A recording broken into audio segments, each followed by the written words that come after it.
Hello learners, welcome to Unfold You, your favorite digital learning platform. This is Anju Sharma, your chemistry mentor. और हम कर रहे हैं chapter equilibrium, जिसमें आज हम करने वाले हैं इक्विलिब्रियम कांस्टेंट के बारे में. सो इक्विलिब्रियम कांस्टेंट क्या है?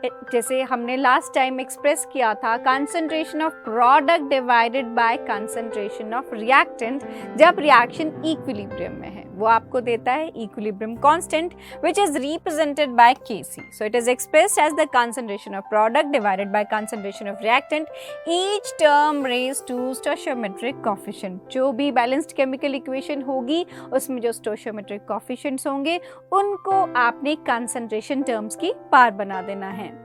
सो इट सेज, जैसे आपके पास कोई रिएक्शन है, A, B gives C and D. इनके स्टोइचियोमेट्रिक कोएफिशिएंट जो हैं वो स्मॉल लेटर्स में A, B, C, D के फॉर्म में दिए हुए हैं. अब Kc जब आप इसको लिखोगे, concentration of products divided by concentration of reactant, ये जो स्क्वायर ब्रैकेट है that is meant for representation of concentration, and जो कोएफिशिएंट्स हैं उनको आपने इनकी पार बना दिया है. सपोज आपको इस पे कोई क्वेश्चन मिलता है तो इस तरह से मिलेगा, जैसे PCl5, PCl3 and Cl2 are at equilibrium at 500 Kelvin temperature and having concentration of 1.59 molar of PCl3, 1.59 molar of Cl2 and 1.41 molar of PCl5. So you have to calculate Kc. तो सबसे पहले आपने ये रिएक्शन लिखा, ये आपका reactant है PCl5 and products हैं PCl3 और Cl2. तो Kc के एक्सप्रेशन के लिए concentration of product upon concentration of reactant आप लिखते हो, तो प्रोडक्ट्स की कंसंट्रेशन डिवाइडेड बाय रिएक्टेंट की कंसंट्रेशन अभी हमने एक्सप्रेशन में लिखी है. इनकी वैल्यूज हम क्वेश्चन से पुट कर देते हैं. सो जो इनकी कंसंट्रेशन वैल्यूज है उनको पुट किया, क्योंकि यहाँ पर कोई स्टोइचियोमेट्रिक कोएफिशिएंट नहीं है तो हमने कुछ भी नहीं इसमें लिखा है, और इसको सॉल्व करके Kc की value we get 1.79 mole. Then as question second, what is Kc for the following equilibrium concentration of each substance? So आपको सल्फर डाइऑक्साइड दिया है, उसकी कंसंट्रेशन गिवन है, ऑक्सीजन की कंसंट्रेशन गिवन है और सल्फर ट्राइऑक्साइड की कंसंट्रेशन गिवन है. हमारी इक्वेशन है 2SO2 plus O2 is in equilibrium with 2SO3. Kc का एक्सप्रेशन हम इसके लिए लिखेंगे तो वो आता है concentration of products divided by concentration of reactants. So product में यू हैव SO3 और उसका जो कोएफिशिएंट है दैट इज 2, तो हमने इसकी पार लिखी है 2. और रिएक्टेंट्स में you have sulphur dioxide and oxygen. Sulphur dioxide का कोएफिशिएंट 2 है तो हमने उसको उसकी पार बना दिया, और ऑक्सीजन में कोएफिशिएंट 1 है, आप उसको लिखो ना लिखो that is 1 and the same thing. आप इसमें अब वैल्यूज पुट करोगे, so you will get this. Kc is equal to 1.90, उसका आप स्क्वायर कर दोगे, 0.60 का स्क्वायर कर दोगे, और 0.82 O2 की कंसंट्रेशन है. सो इसको सॉल्व करोगे तो आपको आंसर मिलेगा 12.229. Next example is the equilibrium constant for a gaseous reaction is Kc is equal to NH3 raised to power 4, O2 raised to power 5, NO raised to power 4 and H2O raised to power 6. अब आपको Kc का expression दिया हुआ है और आपसे पूछा है बैलेंस्ड केमिकल इक्वेशन, जिससे आप जो आपको इसको देख के बनानी है. मतलब Kc के एक्सप्रेशन में क्या होता है, ऊपर कंसंट्रेशन ऑफ प्रोडक्ट्स होता है, नीचे कंसंट्रेशन ऑफ रिएक्टेंट्स होता है. तो आपको रिएक्टेंट्स यहाँ से मिल जाएंगे, प्रोडक्ट्स यहाँ से मिल जाएंगे. आपको बैलेंस्ड केमिकल इक्वेशन इसके लिए लिखनी है. सो जो इक्वेशन है वो आपके पास सबसे पहले रिएक्टेंट्स NO है, जो आप कोएफिशिएंट होता है उसी को आप पार बनाते हो, तो इसका कोएफिशिएंट 4 हो गया. और वाटर में जो इसकी पार है उसको आपने कोएफिशिएंट बना दिया, यहाँ पर 6H2O आ गया. प्रोडक्ट्स की बारी आई, तो प्रोडक्ट्स में देखिए आपके पास अमोनिया है, उसकी पार 4 है तो मेक इट कोएफिशिएंट, और ऑक्सीजन की पार 5 है, so you have made it the coefficient. तो आपको बैलेंस्ड केमिकल इक्वेशन से Kc को एक्सप्रेस करना आ सकता है या Kc को दे के बैलेंस्ड केमिकल इक्वेशन लिखनी आ सकती है, जिसके लिए आपको ये पता होना चाहिए कि जब भी आप एक्सप्रेशन लिखते हो आप हमेशा कोफिशिएंट्स को पार बनाते हो। तो इसीलिए जब इक्वेशन लिखनी है एक्सप्रेशन से तो आपने पार को कोफिशिएंट्स बना देना है। इक्विलिब्रियम कांस्टेंट में नेक्स्ट है equilibrium constant in gaseous reactions. जैसे जब आप सॉल्यूशन फॉर्म कर रहे हो तो आप उसको Kc से रिप्रेजेंट करते हो, तो जब आप इक्विलिब्रियम कांस्टेंट अटेन करोगे गैसियस रिएक्टेंट्स के लिए तो उसके लिए जो सिंबल आप यूज करते हो that is Kp। So concentration of gases may be expressed in terms of their partial pressure। partial pressures के फॉर्म में इसको लिखेंगे, जिसके लिए हम P इसके लिए यूज करते हैं। concentration के लिए C और partial pressure के लिए यूज करेंगे P। So it says suppose आपके पास कोई रिएक्शन है A, B gives you C and D, again A, B, C, D small letters में इनके coefficients हमने लिखे हैं। तो Kp के एक्सप्रेशन के लिए आपको जो प्रोडक्ट्स है उनको अगेन आपको कर्व ब्रैकेट में प्रोडक्ट्स को लिखना है और कर्व ब्रैकेट में ही रिएक्टेंट्स को लिखना है, और जो भी कोफिशिएंट्स हैं यू विल मेक देम पार। मगर जो Kp में सबसे ज़्यादा ध्यान रखने वाली चीज़ है वो ये है कि यहाँ पर आप उन्हीं को कंसिडर करते हो जिनकी गैसियस स्टेट हो। मतलब अगर आपके एक्सप्रेशन में कोई चीज़ सॉलिड स्टेट में है उसकी कंसंट्रेशन, उसका पार्शियल प्रेशर लेट मी से उसको आप यूनिटी लेते हो। अगर कोई प्योर लिक्विड है तो उसका पार्शियल प्रेशर भी आप 1 लेते हो। You will just consider the gaseous reactants and products in the expression meant for Kp, right? Then it says suppose at a certain temperature and a total pressure of 10 raised to power 5 Pascal, iodine vapor contain 40% by volume of iodine atoms। अब ये I2 जो है वो molecular form में है और ये जो I है that is in atomic mono atomic form. तो आपको इसने आयोडीन एटम्स के बारे में बताया है दैट इज 40% के फॉर्म में वो अटेन है। आपको Kp का एक्सप्रेशन इसके लिए कैलकुलेट करना है। तो सबसे पहले partial pressure of iodine atoms आप निकालते हो, जैसे हमने किया कि 40% है 10 raised to power 4 का 40% आप इसका कैलकुलेट करते हो 10 raised to power 5 का।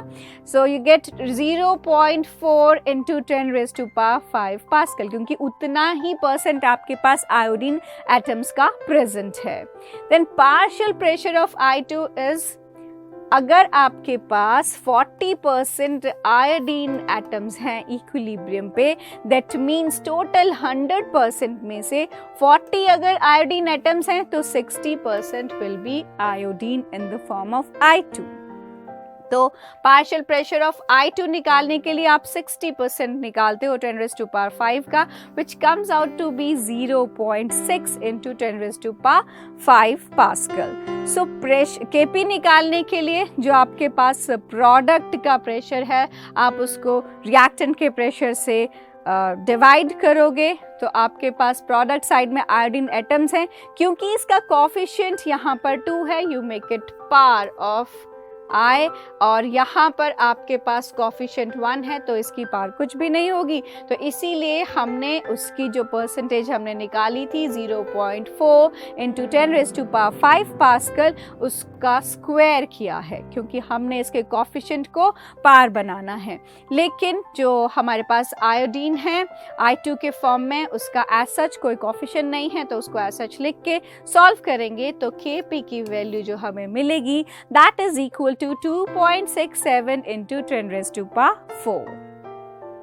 Then relationship between Kp and Kc, हमने किया कि जब हम कोई चीज़ डिज़ोल्व करेंगे लिक्विड में उसकी कंसंट्रेशन हम एक्सप्रेस करते हैं इक्विलिब्रियम में in the form of Kc, और अगर हमारे पास कोई गैसियस रिएक्शन है तो उसका पार्शियल प्रेशर के फॉर्म में हम उसको एक्सप्रेस करते हैं in the form of Kp।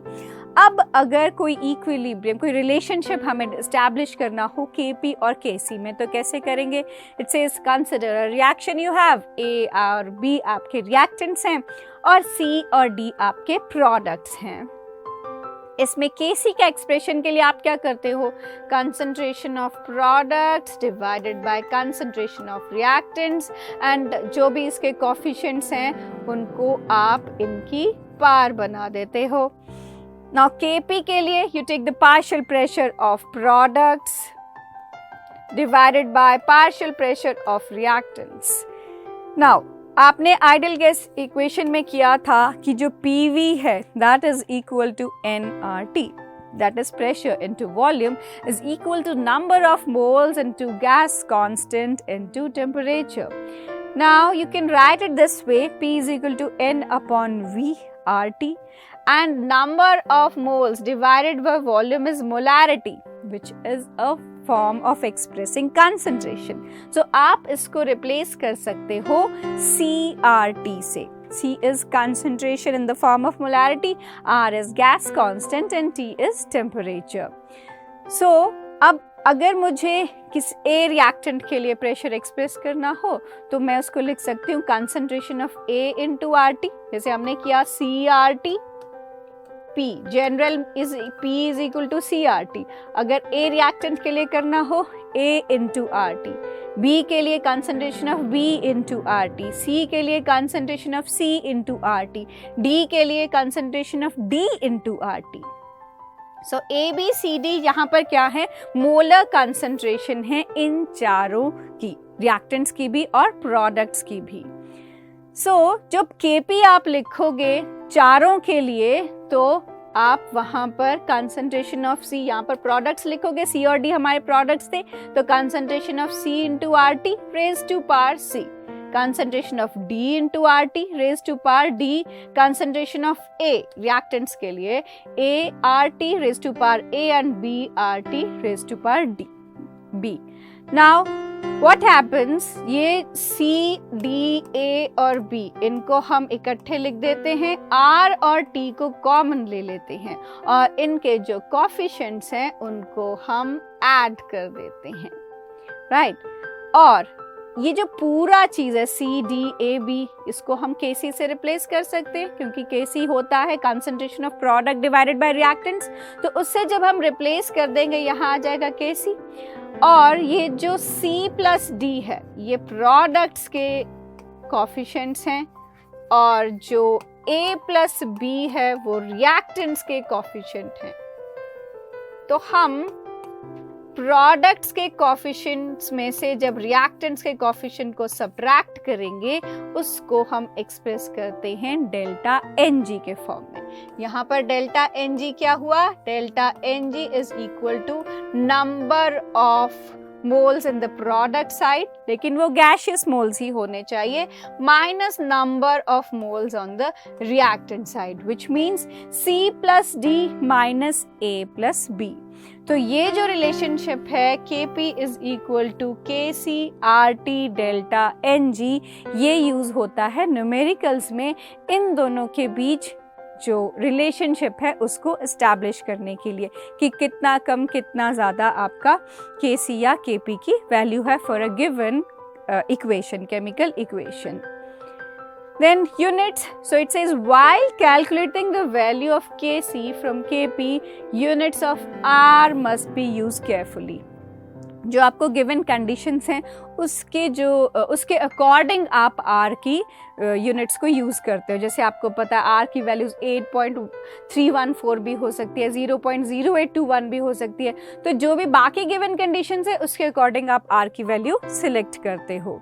So if the partial pressure are taken in atmospheres the value of R should be 0.0821 litre atmosphere per kelvin per mole. If partial pressure are expressed in bars, the value of R should be 0.0831 liter bar per Kelvin per mole.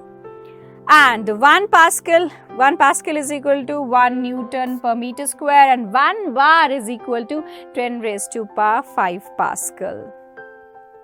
इसके ऊपर based एक numerical अगर देखें, it says at 1127 kelvin and 1 atmosphere pressure a gaseous mixture of CO and CO2 in equilibrium with solid carbon has 90.55% CO by mass। कि आपके पास है carbon monoxide और है कार्बन डाइऑक्साइड और ये इक्विलिब्रियम में इस्टेब्लिश्ड हैं।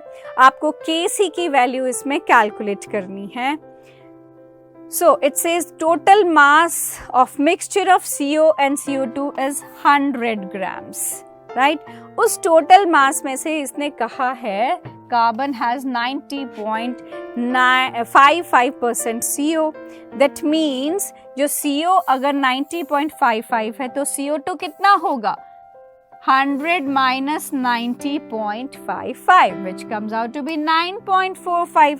तो अब हम इसको यूज करते हैं और मोल्स कैलकुलेट करते हैं। क्या फॉर्मूला है नंबर ऑफ मोल्स को कैलकुलेट करने का? It is mass, given mass और given weight upon molecular mass. So moles of CO के लिए हम 90.55 मास को उसके मोलर मास 28 से डिवाइड करेंगे and we get this much number of moles which is 3.234।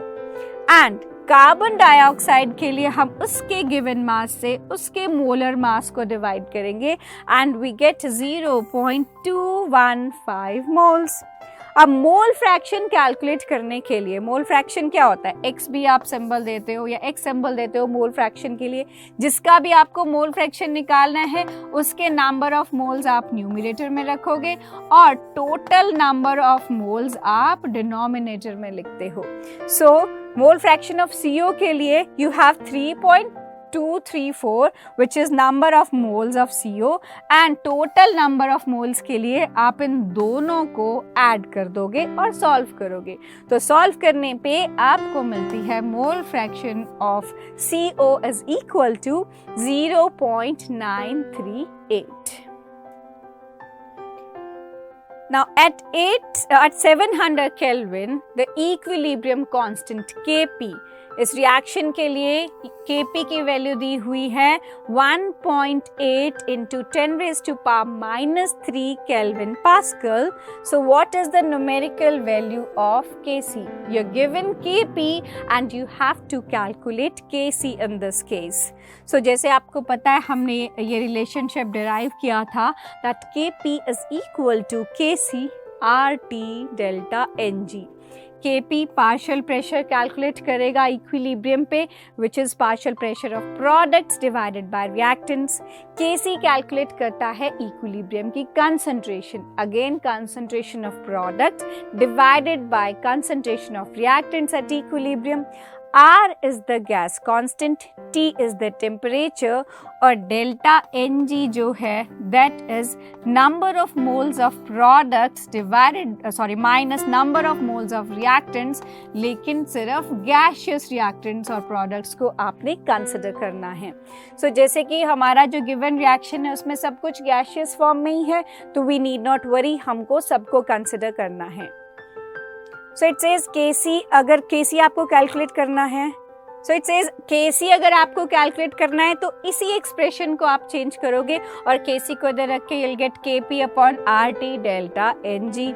Now temperature given है 700 केल्विन, R की वैल्यू 8.314 जूल पर मोल पर केल्विन। डेल्टा Ng आप कैलकुलेट करते हो, number of moles product side you have 3, ठीक है 2 + 1 तो 3 आपके पास प्रोडक्ट वाली साइड है and number of gaseous reactants is 2, so 3 - 2 gives you 1, तो डेल्टा Ng की वैल्यू होगी 1। Kp की वैल्यू आपको गिवन है किलो पास्कल में, आप उसको पास्कल्स में चेंज कर सकते हो और Kc इस एक्सप्रेशन में Kc में के लिए निकालने के लिए आप इन वैल्यूज को पुट कर दोगे और after solving you get this 3.09 into 10 raised to power minus 4 mole per meter cube, right. So ये आपको Kc की वैल्यू मिली इसी एक्सप्रेशन से जो हमने डिराइव किया था, रिलेशनशिप डिराइव किया था Kp और Kc के लिए। Then comes characteristics of equilibrium constant, कि जो इक्विलिब्रियम कांस्टेंट है उसके क्या कैरेक्टरिस्टिक्स है। लास्ट टाइम हमने इक्विलिब्रियम के कैरेक्टरिस्टिक्स किए थे कि जब भी आपको इक्विलिब्रियम अटेन करना है क्लोज्ड वेसल में होना चाहिए, आपको कैटलिस्ट का उसमें कोई फ़र्क नहीं पड़ता, और आप एक्सटेंट ऑफ रिएक्शन को आप मेजर कर सकते हो, एक्सप्रेशन डिराइव कर सकते हो केसी और केपी के लिए। अब इक्विलिब्रियम कांस्टेंट के लिए कहता है कि जो इक्विलिब्रियम कांस्टेंट है that is applicable only when the concentration of reactants and products have attend their equilibrium state. मतलब इक्विलिब्रियम कांस्टेंट तभी कैलकुलेट हो सकता है अगर रिएक्शन इक्विलिब्रियम पे है। Next is the value of equilibrium constant is independent of the original concentration of reactant। जो equilibrium constant की वैल्यू है उसको इस चीज़ से फ़र्क नहीं पड़ता कि इनिशियल कंसंट्रेशन ऑफ रिएक्टेंट्स क्या थी, कम थी, ज़्यादा थी, उसको सिर्फ इक्विलिब्रियम की कंसंट्रेशन पे डिपेंडेंस उसकी है, इनिशियल कंसंट्रेशन पे नहीं है। Then the equilibrium constant has a definite value for every reaction at a particular temperature। Temperature के ऊपर डिपेंड करता है value of equilibrium constant and that is definite for definite reaction, it is not fixed every time. Next is for a reversible reaction, the equilibrium constant for the forward reaction is inverse of the equilibrium constant of the backward reaction। अगर किसी reaction के लिए A से B में जाने के लिए, reactant से प्रोडक्ट में जाने के लिए किसी कांस्टेंट की वैल्यू, मान लो Kc की वैल्यू 4 है, तो अगर आप रिवर्स करते हो रिएक्शन को, प्रोडक्ट से रिएक्टेंट वाली साइड जाते हो तो वो इन्वर्स हो जाएगा, it becomes 1/4। And next characteristics is the equilibrium constant is independent of the presence of catalyst। Again जो catalyst है वो equilibrium constant की वैल्यू को वेरी नहीं कर सकता। catalyst का काम सिर्फ टाइम कम करना है कि जल्दी रिएक्शन कंप्लीट हो जाए, मगर ना वो equilibrium को डिस्टर्ब करता है और ना ही उसकी कोई डिपेंडेंस है equilibrium constant पे। So we can say कि equilibrium constant को हम यूज़ कर सकते हैं for predicting the extent of reaction, for predicting the direction of reaction कि किस direction में equilibrium जा रहा है, and for calculation of equilibrium constant। So that was all for this part। हमने इसमें किया इक्विलिब्रियम कांस्टेंट की कैसे आप कैलकुलेशन कर सकते हो। उसके लिए आपको कंसंट्रेशन ऑफ प्रोडक्ट को डिवाइड करना है कंसंट्रेशन ऑफ रिएक्टेंट से, और जो भी बैलेंस्ड केमिकल इक्वेशन में जो कोफिशिएंट्स हैं उनको उनकी पार बना देना है। जब आप Kc कैलकुलेट कर रहे हो, आपको सॉलिड स्टेट में कोई भी चीज़ को कंसिडर नहीं करना, उसकी कंसंट्रेशन यूनिटी होती है।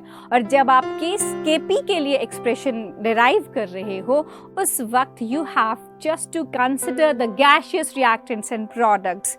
सॉलिड्स को भी यूनिटी, लिक्विड्स, प्योर लिक्विड्स की भी कंसंट्रेशन आप यूनिटी लेते हो, उस केस में पार्शियल प्रेशर को आप यूनिटी लेते हो, राइट। Kp और Kc के बीच में जो रिलेशनशिप है हमने वो डिराइव किया कि Kp is equal to Kc RT delta Ng। RT की पावर डेल्टा Ng है और डेल्टा Ng निकालने के लिए आपको गैसियस रिएक्टेंट्स और प्रोडक्ट्स का डिफरेंस कैलकुलेट करना है। Number of moles of products in gaseous state minus number of moles of reactants in gaseous state, और इससे आपको मिलता है Kp और Kc का रिलेशनशिप। और इसी पे बेस्ड हमने कुछ क्वेश्चंस भी किए। सो जो भी आज हमने किया उसको प्लीज़ ध्यान से पढ़िएगा, अच्छे से रिवाइज कीजिएगा। हम नेक्स्ट पार्ट में फिर मिलेंगे। So that was all for today's lecture। हम फिर मिलेंगे नेक्स्ट पार्ट में। Till then keep learning, keep revising। Thank you।